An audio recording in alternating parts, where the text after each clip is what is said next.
எல்லாருக்கும் நமஸ்காரம். இப்ப என்னோட சித்ரா சித்தி வந்து வெங்கலத்தூர் கோவில் பத்தி அப்படியே எக்ஸ்பிளைன் பண்ணுங்க. சொல்லுங்க சித்தி, எவ்வளவு வருஷமா வரீங்க?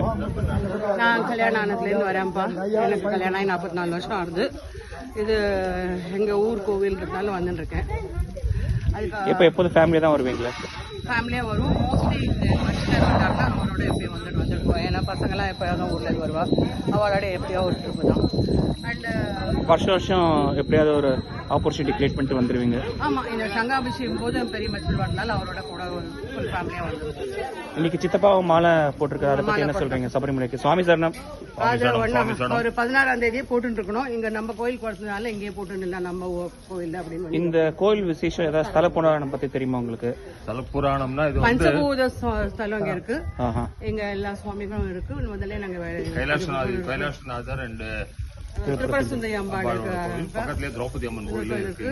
சோ நாங்க எங்களோட கிராம தேவதை மாத்திரம் இல்ல, எங்க பூர்வீகத்துல யாருக்கோ அவர் வந்து மைசூர் மகாராஜா கிட்ட வேலை பார்த்திருந்தாரா, அவர் மானியமா இந்த கிராமம் அவர் பேர்ல கொடுத்தாருன்னு ஒரு இது புது இன்ஃபர்மேஷன். அதனால இந்த எங்க பூர்வீக ஸ்தலமா இருந்துச்சு. எங்க தாத்தா எல்லாம் இங்கதான் இருந்திருக்காங்க.